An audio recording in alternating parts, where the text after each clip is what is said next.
Warren Buffett बोलते हैं कि अगर आप उन चीजों को खरीदते हैं जिनकी आपको जरूरत नहीं है तो जल्दी आपको वो चीजें भी बेचनी पड़ जाएगी जिनकी आपको जरूरत थी। दूसरा, if you don't find a way to make money while you sleep then you will have to work until you die. अगर आप सोते सोते भी पैसा नहीं कमा रहे हो तो आपको मरते दम तक अपनी लाइफ में काम करना पड़ेगा। और वॉरेन को आज तक का सबसे बड़ा इन्वेस्टर माना जाता है। वॉरेन 11 साल की उम्र से ही इन्वेस्टमेंट करने लग गए थे और आज उनकी नेटवर्थ 103 बिलियन डॉलर की है। तो एक आम सा बच्चा ऐसा सब कैसे कर पाया? अब यहाँ पर आप कहोगे कि आपको तो इन्वेस्टमेंट आता ही नहीं है, लेकिन ऐसा नहीं है। हर इंसान अपनी लाइफ में रोजाना इन्वेस्टमेंट करता है। एक माँ अपनी फैमिली में टाइम इन्वेस्ट करती है जिसका रिटर्न उसे हैप्पी फैमिली के तौर पर मिलता है। एक एम्प्लॉय अपना जॉब में अपना टाइम इन्वेस्ट करता है और उसे उसका रिटर्न सैलरी के तौर पर मिलता है। और एक बिजनेसमैन अपना पैसा बिजनेस में इन्वेस्ट करता है जिसका रिटर्न उसे प्रॉफिट के तौर पर मिलता है। यानी कि इन्वेस्टमेंट हमारी लाइफ में हर जगह है। और इन्हीं इन्वेस्टमेंट के प्रिंसिपल को समझकर वॉरेन बफेट के मेंटर बेंजामिन ग्राहम ने ये अमेजिंग बुक लिखी है जिसका नाम है द इंटेलिजेंट इन्वेस्टर। 1949 में ये बुक लिखी गई थी और वॉरेन बोलते हैं कि आज भी यह बुक इन्वेस्टमेंट पर लिखी गई बुक्स में से अभी तक की सबसे बेहतरीन बुक है और इसके प्रिंसिपल आज भी उतने ही कारगर हैं और इसलिए ही इसे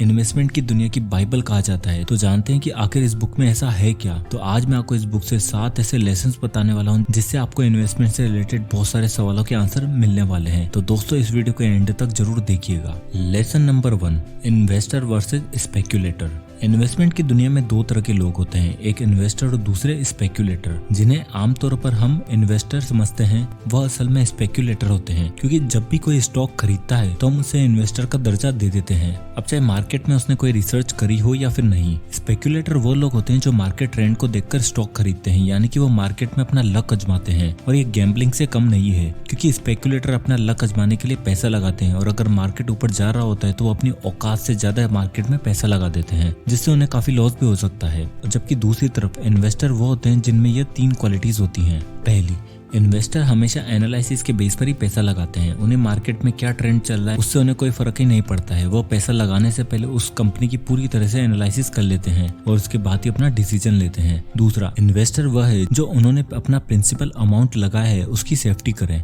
मान लो कि आप रोड पर चलते हुए व्यक्ति से पूछते हो कि आप शेयर मार्केट में पैसा इन्वेस्ट क्यों नहीं करते हो, तो उसका सीधा सा जवाब होगा कि हमारा पैसा सेफ नहीं है, क्योंकि लोगों को लगता है कि वो जितना अपना प्रिंसिपल अमाउंट लगाएंगे शेयर मार्केट में वो सेफ नहीं है। उसकी जगह वो लोग एफडी में अपना पैसा लगाते हैं जिससे उन्हें लगता है कि उनका पैसा सेफ है। बट अगर आप सारे प्रिंसिपल को सही से फॉलो करोगे तो आप हमेशा प्रॉफिट में ही रहोगे। तीसरा, इन्वेस्टर हमेशा लॉन्ग टर्म सोचते हैं। उनका एम शॉर्ट टर्म में पैसा कमाना नहीं होता है, जबकि लॉन्ग टर्म में अच्छे प्रॉफिट अर्न करना होता है। तो जिसमें भी ये 3 क्वालिटीज नहीं है वो एक स्पेक्यूलेटर है, इन्वेस्टर नहीं।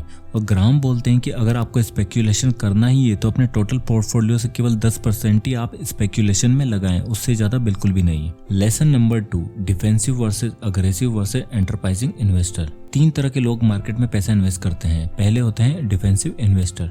डिफेंसिव इन्वेस्टर रोहित शर्मा की तरह होते हैं जिनका स्ट्राइक रेट तो बहुत कम होता है, बट ये लंबे टाइम तक पिच पर टिके रहते हैं और रिस्क भी बहुत ही कम लेते हैं। एग्रेसिव इन्वेस्टर ऋषभ पंत की तरह होते हैं जो एग्रेसिव बैटिंग करते हैं और हमेशा चौके छक्कों में ही डील करते हैं, पर छक्का मारने के चक्कर में ये अपना विकेट भी जल्दी गवा बैठते हैं। और एंटरप्राइजिंग इन्वेस्टर विराट कोहली की तरह होते हैं जो टाइम के हिसाब से बैटिंग करते हैं। जब इनका टाइम आता है धीरे खेलने का तो ये धीरे खेलते हैं और जब चौका छक्का मारने का टाइम आता है तो ये चौके छक्के भी मारते हैं। अब इसे इन्वेस्टिंग की भाषा में देखते हैं। डिफेंसिव इन्वेस्टर हमेशा लो रिस्क वाले फंड में अपना पैसा इन्वेस्ट करते हैं और लॉन्ग टर्म तक पेशेंस के साथ अपना पैसा ग्रो होने देते हैं। ये लोग रिस्क लेने में विश्वास नहीं रखते हैं और ये एवरेज रिटर्न पर ही खुश रहते हैं। बेंजामिन ग्राहम किसी को भी एग्रेसिव इन्वेस्टर बनने की सलाह नहीं देते हैं। उनके हिसाब से एग्रेसिव इन्वेस्टर बनना गैम्बलिंग करने जैसा होता है, जैसे जिसमें आप किसी भी दिन भी अपना सब कुछ लुटाकर रोड पर आ सकते हो। जबकि एंटरप्राइजिंग इन्वेस्टर वो होते हैं जो अपने पोर्टफोलियो का कुछ हिस्सा हाई रिस्क में इन्वेस्ट करते हैं और कुछ पैसा लो रिस्क में, और हमेशा बैलेंस रखकर ही इन्वेस्ट करते हैं, जिससे उन्हें किसी स्टॉक में हाई तो किसी स्टॉक में लो रिटर्न मिलता है, जिससे उनका पोर्टफोलियो हमेशा बैलेंस रहता है। अब बात आती है कि आपको कितना रिस्क लेना है। ये आपकी एज पर और आपकी लाइफ में जो हालात हैं उस पर डिपेंड करता है। मान लो कि आपकी एज 25 साल है तो आपके पास अभी पूरी लाइफ पड़ी है और आप शेयर मार्केट की डिटेल में नॉलेज ले सकते हो, तो आप एक एंटरप्राइजिंग इन्वेस्टर बन सकते हो। बट इसके लिए आपको टाइम निकालकर पूरी स्टडी करनी होगी, और अगर आपके पास टाइम नहीं है तो आप एक डिफेंसिव इन्वेस्टर बन सकते हो जिसमें आप अपना पैसा लो रिस्क में लगाओगे। हाँ, हो सकता है कि आपको आपके हिसाब से रिटर्न न मिले, बट आपको लॉस भी नहीं होगा और आप एक एवरेज रिटर्न अर्न कर पाओगे। Lesson number 3, defensive portfolio. अगर आपने डिफेंसिव इन्वेस्टर बनने का फैसला ले लिया है तो आइए देखते हैं कि बेंजामिन ग्राहम आपको किन कंपनीज में पैसा लगाने के लिए बोलते हैं। पहला, invest in large companies. Ben Graham बोलते हैं कि आपको बड़ी कंपनियों में पैसा इन्वेस्ट करना चाहिए क्योंकि लॉन्ग रन में ये आपको अच्छा रिटर्न देती हैं, जबकि छोटी कंपनियां काफी रिस्की होती हैं। दूसरा, स्ट्रॉन्ग फाइनेंशियल कंडीशन। आपको ऐसी कंपनियों में इन्वेस्ट करना चाहिए जिनकी फाइनेंशियल कंडीशन अच्छी हो और उनके करंट एसेट उनकी लायबिलिटी से दुगने हो और उसके डेप्थ और अर्निंग के बीच में 2:1 का रेशियो होना चाहिए। तीसरा, अर्निंग स्टेबिलिटी। पिछले 10 सालों में कंपनी ने कोई भी बड़ा लॉस न उठाया हो और कुछ न कुछ प्रॉफिट हमेशा जरूर कमाया हो। Number 4, dividend record. कंपनी ने पिछले 15-20 सालों में लगातार अपने इन्वेस्टर को डिविडेंड पे किया हो। पांचवा, अर्निंग ग्रोथ। कंपनी का प्रॉफिट हर साल बढ़ते रहना चाहिए और पिछले 10 सालों में 33% का ग्रोथ होना जरूरी है, बट इंडिया के इन्फ्लेशन को देखते हुए ये ज्यादा होना चाहिए। नंबर 6, मॉडरेट पी रेशो, यानी कि कंपनी का करंट शेयर प्राइस उसके पिछले 10 सालों के रिटर्न से 15 गुना से ज्यादा नहीं होना चाहिए, वरना आप उस स्टॉक्स को उसके एक्चुअल वैल्यू से ज्यादा खरीद रहे हो, जिससे आपको फ्यूचर में होने वाला रिटर्न काफी कम होने वाला है। अब आता है लेसन नंबर 4, एंटरप्राइजिंग इन्वेस्टर। तो अगर आपको एंटरप्राइजिंग इन्वेस्टर बनना है तो आपके अंदर पेशेंस होना चाहिए, आप हमेशा सीखते रहने चाहिए और आपको बहुत सारा टाइम इन्वेस्ट करना पड़ेगा, तभी आप एक अच्छे एंटरप्राइजिंग इन्वेस्टर बन पाओगे। क्योंकि अपना पोर्टफोलियो हमेशा बैलेंस करके चलते हैं, ये लो रिस्क वाले स्टॉक भी खरीदते हैं और हाई रिस्क वाले भी, बट इसके लिए आपको बाकी लोगों से ज्यादा मेहनत करनी पड़ेगी, ज्यादा टाइम देना पड़ेगा, ज्यादा नॉलेज लेनी पड़ेगी, तभी आप कम प्राइस में अच्छे रिटर्न अर्न कर पाओगे। तो आपको इन 4 चीजों को करना होगा। Number 1, go against the market, यानी कि जब सब लोग मार्केट के नीचे आने के डर से अपने शेयर बेच रहे हो उस टाइम आप शेयर खरीदो, और जब सारे लोग मार्केट के ऊपर जाने पर लालची बनकर शेयर खरीद रहे हो तब आप बेचो। नंबर 2, ग्रोथ स्टॉक खरीदना। बेंजामिन ग्राहम डिफेंसिव इन्वेस्टर को इसमें हाथ डालने के लिए मना करते हैं क्योंकि इन स्टॉक्स को एनालिसिस करने के लिए आपको ज्यादा रिसर्च और टाइम देना पड़ता है, जबकि एंटरप्राइजिंग इन्वेस्टर अच्छी रिसर्च करते हैं, उनके पास प्रॉपर टाइम होता है तो वो इन ग्रोथ स्टॉक में कुछ पैसा इन्वेस्ट कर सकते हैं। ये ऐसे स्टॉक्स होते हैं जो हाई रिटर्न देते हैं, बट ऐसे स्टॉक्स को ढूंढना थोड़ा मुश्किल होता है क्योंकि इसके लिए आपको काफी रिसर्च करनी पड़ेगी। Number 3, buy bargain stocks. ये ऐसे स्टॉक्स होते हैं जो अच्छी कंपनी की तो होते हैं बट किसी कारण से ये सस्ते में मिल रहे होते हैं, यानी कि इनके शेयर्स का मार्केट प्राइस तो कम होता है लेकिन जब आप इनके इंट्रिंसिक वैल्यू निकालोगे तो ये बहुत ज्यादा होती है। अब किसी भी कंपनी की इंट्रिंसिक वैल्यू कैसे निकालते हैं ये अब आगे के आने वाले वीडियोस में देखेंगे, इसलिए हमारे चैनल को सब्सक्राइब जरूर करके रख लीजिएगा। नंबर 4, स्पेशल केसेस को खरीदना। इनमें ऐसे स्टॉक्स आते हैं जिन्हें कोई छोटी कंपनियों को कोई बड़ी कंपनी खरीदने वाली हो, जिससे आगे जाकर इनके भाव बढ़ जाते हैं। अब आता है lesson number 5, mister market. Benjamin Graham अपनी इस बुक में एक बेहद ही इंटरेस्टिंग कॉन्सेप्ट बताया है और वह है मिस्टर मार्केट का।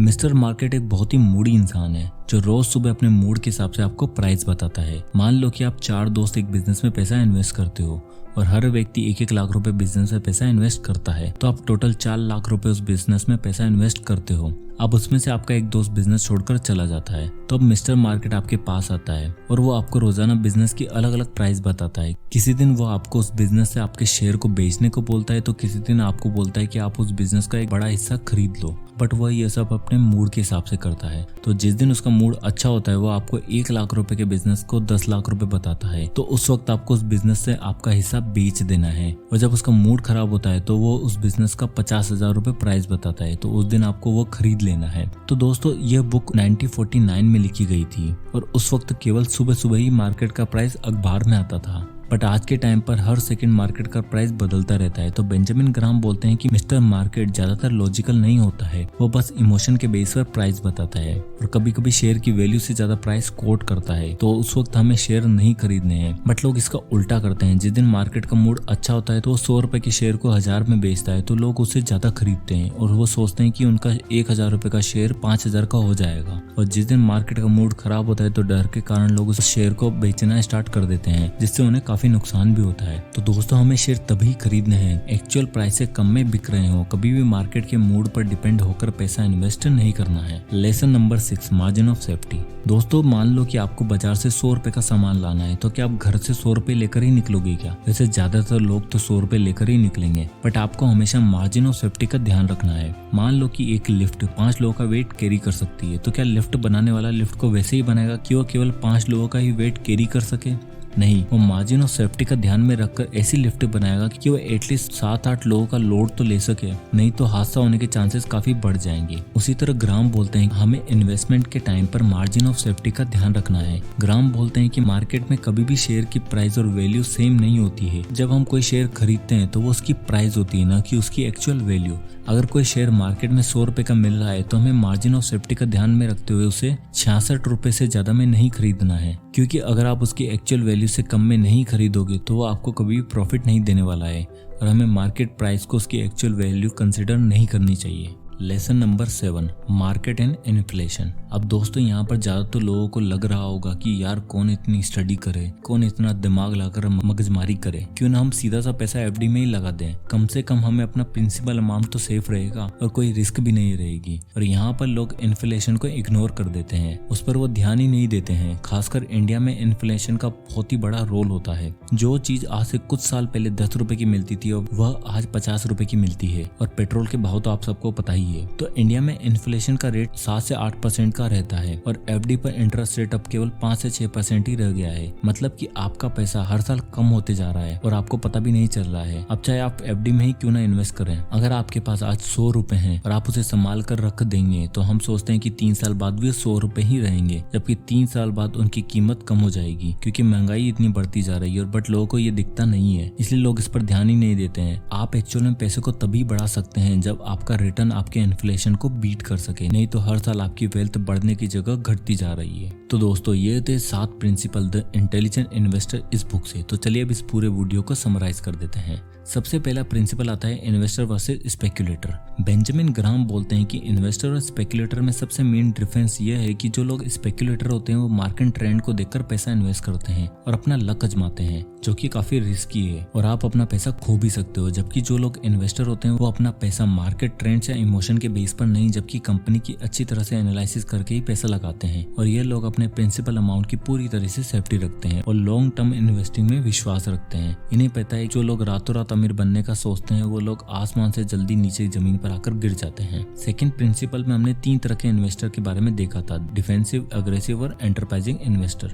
बेंजामिन ग्राम किसी को भी अग्रेसिव इन्वेस्टर बनने की सलाह नहीं देते हैं, क्योंकि आप हर बॉल पर 6 मारने जाओगे तो डेफिनेट है कि आप आउट होने के चांसेस भी बहुत ही ज्यादा हैं। इसलिए ग्राम बोलते हैं कि आपको मार्केट में रिस्की स्टॉक नहीं खरीदने हैं, क्योंकि वह रिटर्न तो अच्छा देते हैं बट उसमें आपका पैसा डूबने के चांसेस भी काफी ज्यादा हैं। अगर आपके पास खूब टाइम है और आप काफी डिटेल में एनालिसिस कर सकते हो तो आपको एंटरप्राइजिंग इन्वेस्टर बनना चाहिए और अपना कुछ पैसा हाई रिटर्न वाले स्टॉक्स में और कुछ पैसा लो रिस्क वाले स्टॉक्स में लगाना चाहिए, जिससे कि आप अपना पोर्टफोलियो बैलेंस कर सकें। और अगर आपके पास बहुत ज्यादा टाइम नहीं है तो आपको डिफेंसिव खेलना है, कोई भी रिस्क नहीं लेनी है, तो आप एक एवरेज रिटर्न ले सकते हो। तीसरे प्रिंसिपल में हमने डिफेंसिव पोर्टफोलियो के बारे में देखा कि अगर आपको एक डिफेंसिव इन्वेस्टर बनना है तो आपको ऐसी कंपनियों को चूज करना है जो काफी बड़ी हो, लंबे समय से ग्रो कर रही हो, अपना डिविडेंड भी टाइम पर देती हो, साथ ही साथ इनके जो एसेट्स हैं उनकी लायबिलिटी से दुगने होने चाहिए, जिससे कि आपका पैसा ऐसी कंपनियों में सेफ रहे। फोर्थ प्रिंसिपल में हमने एंटरप्राइजिंग इन्वेस्टर के बारे में देखा था। ये ऐसे इन्वेस्टर होते हैं जो बिल्कुल विराट कोहली की तरह बैटिंग करते हैं, मतलब कि जब टाइम आता है तो धीरे खेलते हैं, जब तेज रन बनाने की जरूरत होती है तो चौके छक्के भी मारते हैं। इन शॉर्ट ये अपना पोर्टफोलियो बैलेंस रखते हैं, क्योंकि ऐसे लोगों के पास काफी टाइम होता है अपनी स्किल पर काम करने का, स्टडी करने का और अच्छे स्टॉक्स को पिक करने का। इसलिए लो रिस्क स्टॉक में पैसा लगाने के साथ साथ कुछ ऐसे ग्रोथ स्टॉक्स भी पिक करते हैं जो इन्हें हाई रिटर्न दे। बट ऐसे स्टॉक्स में पैसा लगाने से पहले ये मार्केट की अच्छे से स्टडी करते हैं, नहीं तो ऐसे स्टॉक्स में इन्हें काफी नुकसान भी हो सकता है। पांचवें प्रिंसिपल में हमने मिस्टर मार्केट के बारे में पढ़ा। मिस्टर मार्केट बहुत ही मूडी किस्म का इंसान है। किसी दिन ये खुश होता है तो किसी दिन सैड। जिस दिन ये खुश होता है तो ये मार्केट जिस स्टॉक की प्राइस 100 रुपए है तो उसे 1000 रुपए में कोट करता है और उस वक्त आपको अपने स्टॉक्स बाय नहीं करने हैं जबकि सेल कर देने हैं। और जिस दिन इसका मूड खराब होता है तो उस वक्त ये अपने स्टॉक्स की प्राइस को 100 रुपए से कम 50 रुपए में कोट करता है। उस वक्त आपको ये 50 रुपए में शेयर खरीद लेने हैं। तो हमें मिस्टर मार्केट के मूड को देखते हुए एक्शन लेना है और हम कभी भी पूरी लाइफ में लॉस नहीं खाएंगे। 6 प्रिंसिपल में हमने मार्जिन ऑफ सेफ्टी के बारे में देखा। बेंजामिन ग्राम बोलते हैं कि आपको हमेशा मार्जिन ऑफ सेफ्टी लेकर चलना है। मान लो कि आप किसी भी कंपनी के एक शेयर की इंट्रिंसिक वैल्यू 100 रुपए निकालते हो तो आपको मार्जिन ऑफ सेफ्टी लेते हुए उस शेयर को तभी खरीदना है जब उसकी प्राइस 66 से 70 रुपीज के बीच में हो, उससे पहले नहीं, क्योंकि अगर आप उसकी एक्चुअल वैल्यू से ज्यादा में खरीदोगे तो ये शेयर इन फ्यूचर में आपको कभी प्रॉफिट नहीं देंगे, क्योंकि आपने इनको इनकी इंट्रिंसिक वैल्यू से ज्यादा में खरीदा है।